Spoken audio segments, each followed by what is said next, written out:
To all this, Sancho listened with no little sorrow at heart to see how his hopes of dignity were fading away and vanishing in smoke, and how the fair Princess Micomicona had turned into Dorothea, and the giant into Don Fernando, while his master was sleeping tranquilly, totally unconscious of all that had come to pass. Dorothea was unable to persuade herself that her present happiness was not all a dream. Cardenio was in a similar state of mind, and Lucinda's thoughts ran into the same direction.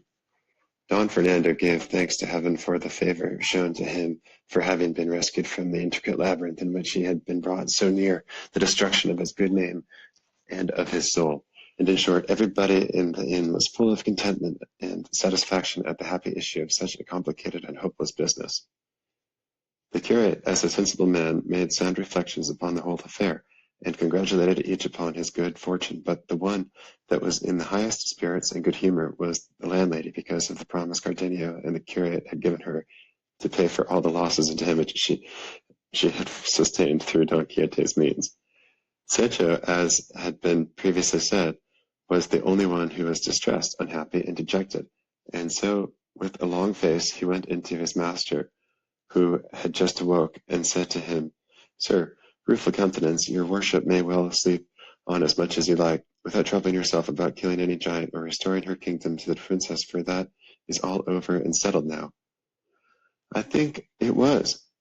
it was, replied Don Quixote, for I have had the most prodigious and stupendous battle with a giant that I ever remember having had all the days of my life,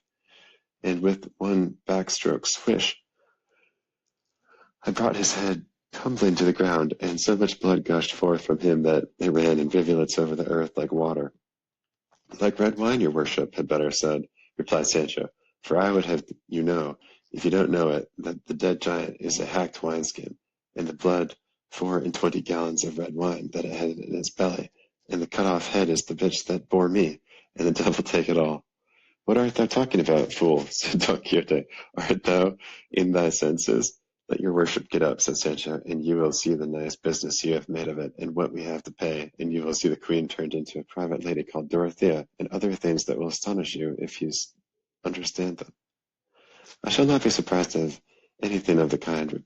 returned Don Quixote, "for if thou dost remember the last time we were here, I told thee that everything that happened here was a matter of enchantment, and it would be no wonder if it were the same now." "I could believe all that," replied Sancho, "if my blanketing was the same sort of thing also, only it wasn't, but real and genuine, for I saw the landlord, who is here today, holding one end of the blanket and jerking me up to the skies very neatly and smartly, and with as much laughter as strength, and when it comes to be a case of knowing people, I hold for my part, simple and sinner as I am, that there is no enchantment about it at all, but a great deal of bruising and bad luck." "Well, well, good will give a remedy," said Don Quixote. "Hand me my clothes, and let me out, for I want to see these transformations and things thou speakest of." Sancho fetched him his clothes, and while he was dressing the curate gave Don Fernando and the others present an account of Don Quixote's madness and of the stratagem they had made use of to withdraw him from that peine paupera where he fancied himself stationed because of his lady's scorn. He described to them also nearly all the adventures that Sancho had mentioned, at which they marveled and laughed not a little, thinking it, as all did, the strangest form of madness a crazy intellect could be capable of. But now,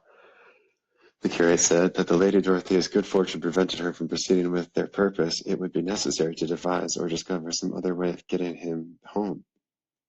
Cardenio proposed to carry out the scheme they had begun, and suggested that Lucinda would act and support Dorothea's part sufficiently well.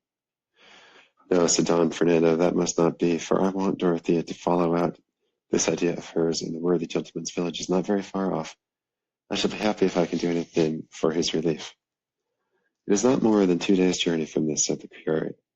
"Even if it were more," said Don Fernando, "I would gladly travel so far for the sake of doing good work." At this moment Don Quixote came out in full panoply with Membrindo's helmet, and all dinted as it was on his head, his buckler on his arm, and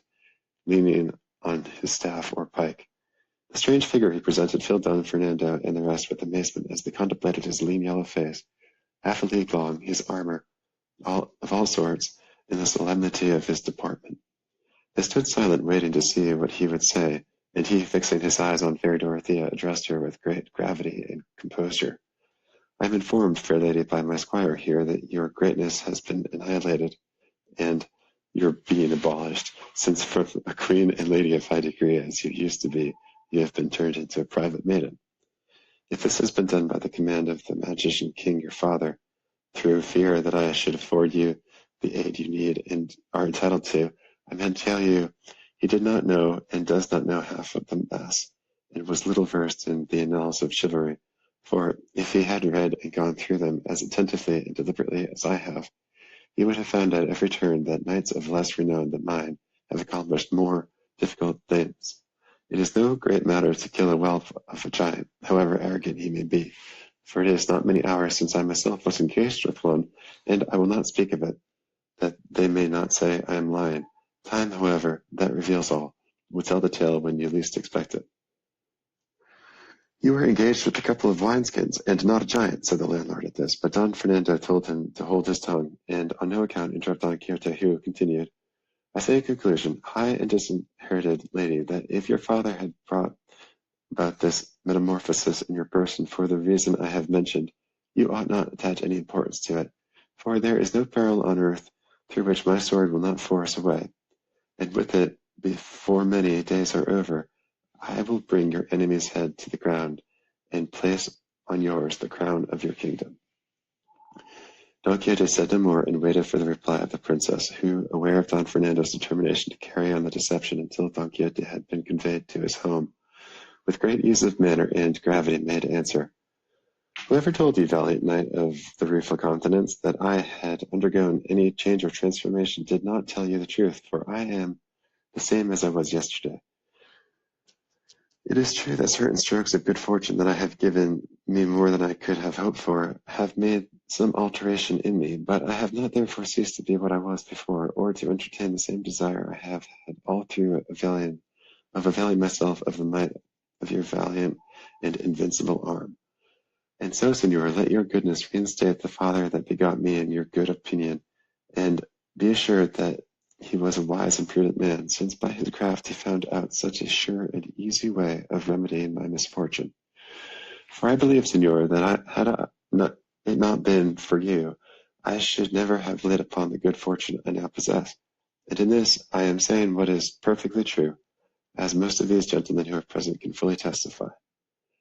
All that remains is to set out on our journey tomorrow, for today we could not make much way. And for the rest of the happy result I am looking forward to, I trust to God and the valor of your heart. So said the sprightly Dorothea, and on hearing her, Don Quixote turned to Sancho, and said to him with an angry air, I declare now, little Sancho, thou art the greatest villain in Spain. Say, thief and vagabond, hast thou not just now told me that this princess had been turned into a maiden called Dorothea, and that the head which I had persuaded I cut off from a giant was the bitch that bore thee, and other nonsense that put me in the greatest perplexity I have ever been in all my life? I vow, and here he looked to heaven and ground his teeth, I have a mind to play the mischief with thee in a way that will teach sense for the future to all lion squires of knights errant in the world. Let your worship be calm, Senor, returned Sancho, for it may be well that I have been mistaken as to the change of the lady, Princess micomicona, but as the giant's head, or at least as to the piercing of the wineskins and the blood being red wine, I make no mistake, as sure as there is a God, because the wounded skins are there at the head of your worship's bed, and the wine has made a lake of the room. If not, you will see when the eggs come to be fried. I mean, when his worship the landlord calls for all the damages. For the rest, I am heartily glad that her ladyship, the queen, as she was, for it concerns me as much as anyone. I tell thee again, Sancho, thou art a fool, said Don Quixote. Forgive me, and that will do. That will do, said Don Fernando. Let us say no more about it. And as for ladyship, the princess proposes to set out tomorrow because it is too late today. So be it. We will pass the night in pleasant conversation, and tomorrow we'll all accompany Senor Don Quixote, for we wish to witness the valiant and unparalleled achievements he is about to perform in the course of this mighty enterprise which he has undertaken. It is I who shall wait upon and accompany you, said Don Quixote, and I am much gratified by the favour that is bestowed upon me, and the good opinion entertained of me, which I shall strive to justify, or it shall cost me my life, or even more, if it can possibly cost me more. Many were the compliments and expressions of politeness that passed between Don Quixote and Don Fernando, but they were brought to an end by a traveller who at this moment entered the inn, and who seemed from his attire to be a Christian lately come from the country of the Moors, for he was dressed in a short-skirted coat of blue cloth with half sleeves and without a collar. His breeches were also of blue cloth, and his cap of the same colour, and he wore yellow buskins and had a Moorish cutlass slung from a baldric across his breast. Behind him, mounted on an ass, there came a woman dressed in Moorish fashion, with her face veiled and a scarf on her head, and wearing a little brocaded cap and a mantle that covered her from her shoulders to her feet. The man was of a robust and well-proportioned frame, in age a little over 40, rather swarthy in complexion, with long moustaches and a full beard, and, in short, his appearance was such that if he had been well dressed, he would have been taken for a person of quality and good birth. On entering,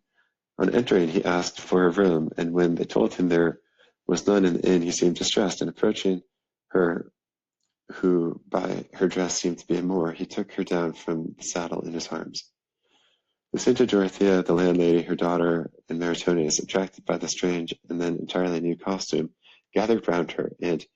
Dorothea, who was always kindly, courteous, and quick-witted, perceiving that both she and the men who had brought her were annoyed at not finding a room, said to her,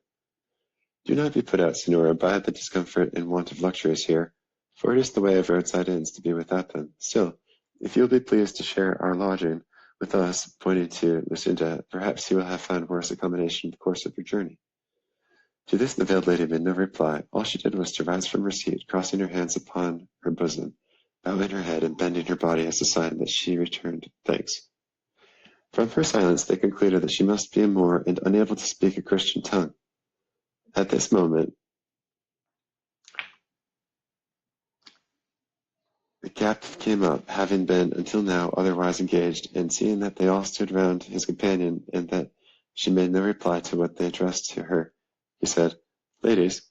this damsel hardly understands my language, and can speak none of it but that of her own country, for which reason she does not and cannot answer what has been asked of her."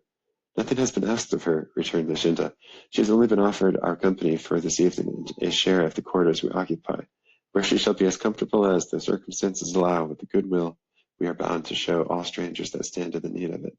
especially if it be a woman of whom the service is rendered." "On her part and my own, Signora," replied the captive, "I kiss your hands, and I esteem highly, as I ought, the favour you have offered, which on such an occasion, and coming from persons of your appearance, it is plain to see a very great one." "Tell me, Signora," said Dorothea, "is this lady a Christian or a Moor? For her dress and her silence lead us to imagine that she is what we wish she was not." "In dress and outwardly," said he, "she is a Moor, but at heart she is a thoroughly good Christian, for she has the greatest desire to become one." "Then she has not been baptized?" returned Lucinda. "There has been no opportunity for that," replied the captive, "since she left Algiers, her native country and home,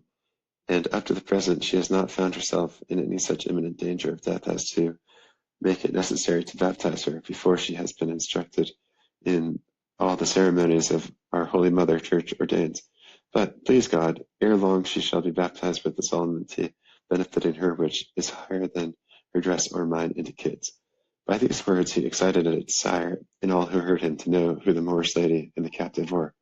but no one liked to ask just then, seeing that it was a fitter moment for helping them to rest themselves than for questioning them about their lives. Dorothea took the Moorish lady by the hand, and leading her to a seat beside herself, requested her to remove the veil. She looked at the captive as if to ask him what they meant, and what she was to do. He said to her in Arabic that they asked her to take off her veil, and thereupon she removed it and disclosed a countenance so lovely that to Dorothea she seemed more beautiful than Lucinda, and to Lucinda more beautiful than Dorothea, and all the bystanders felt that if beauty could compare with theirs, it was the Moorish lady's, and there were even those who were inclined to give it somewhat the preference. And as it is the privilege and charm of a beauty to win the heart and secure goodwill, all forthwith became eager to show kindness and attention to the lovely Moor. Don Fernando asked the captive what her name was, and he replied that it was Leila Zoraida. But the instant she heard him, she guessed what the Christian had asked, and had hastily, with some displeasure and energy, "No, not Zoraida, Maria, Maria," giving them to understand that she was called Maria, not Zoraida. These words, and the touching earnestness with which she uttered them, drew more than one tear from some of the listeners, particularly the women who are by nature tender-hearted and compassionate. Lucinda embraced her affectionately, saying, "Yes, yes, Maria, Maria," to which the Moor replied, "Yes, yes, Maria. Zoraida Macaj," which means not Zoraida.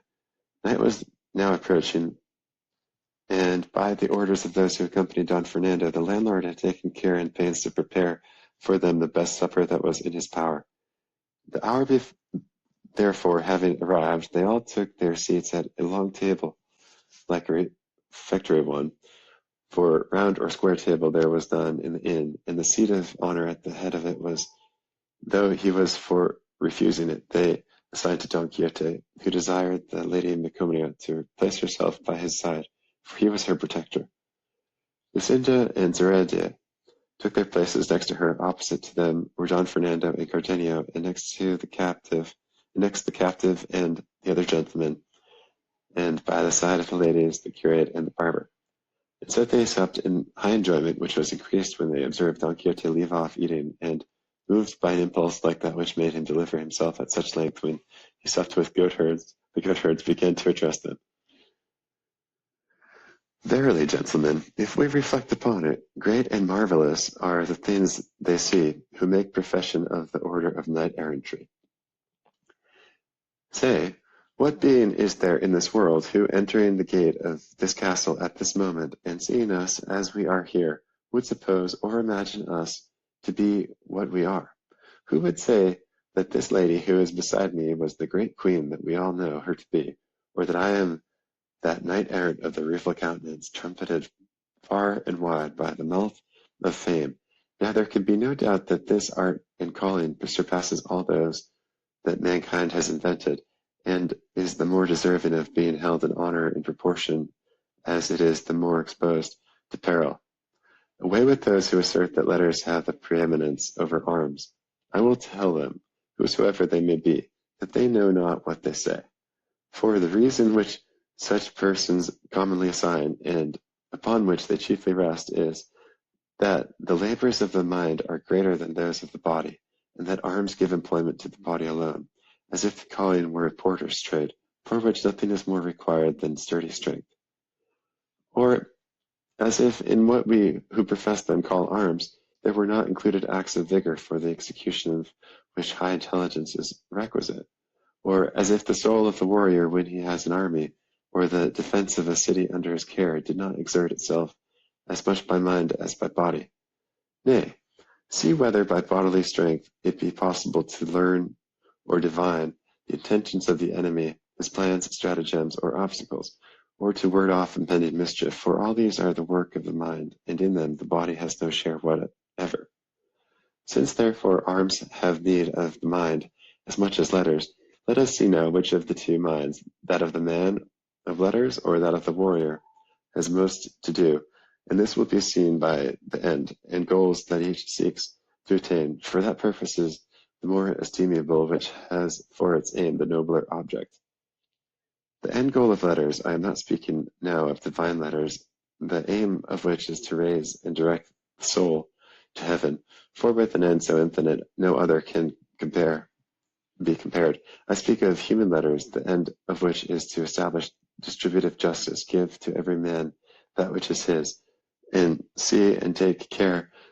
that the good laws are observed, an end undoubtedly noble, lofty, and deserving of high praise, but not such as should be given to that sought by arms, which have for their end and object peace, the greatest boon that men can desire in this life. The first good news the world and mankind received was that which the angels announced on the night that was our day, when they sang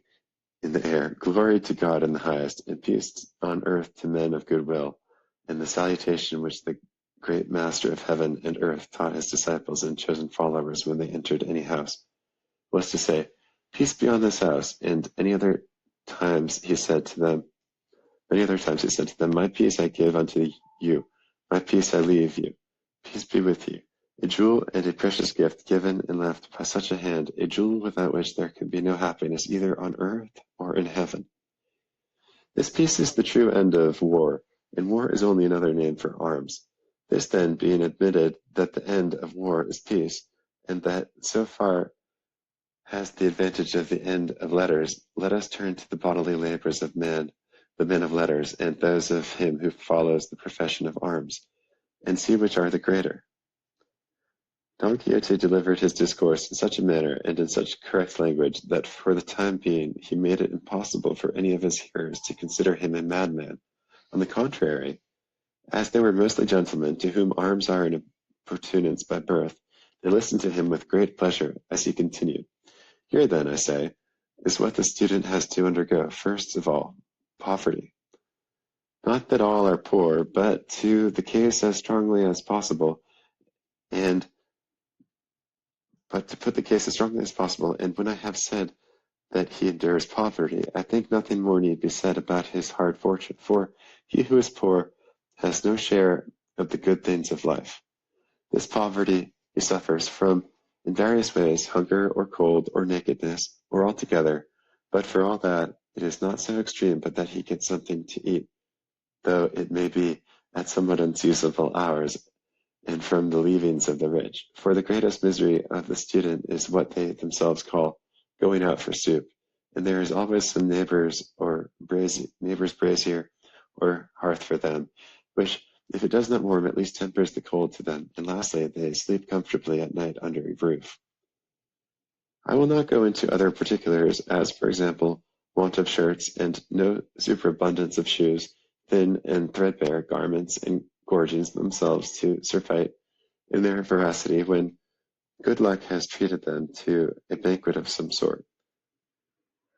By this road that I have described, rough and hard, stumbling here, falling there, getting up again to fall again, they reach the rank they desire, and that once attained, we have seen many who have passed these straits and celias and trepidances, and if borne flying on the wings of favoring fortune, we have seen them, I say, ruling and governing the world from their chair, their hunger turned into satiety, their cold into comfort, their nakedness into fine raiment, their sleep on a mat into repose in Holland and Damask, the justly earned reward of their virtue, but contrasted and compared with what the warrior undergoes, all they have undergone falls far short of it, as I am now about to show.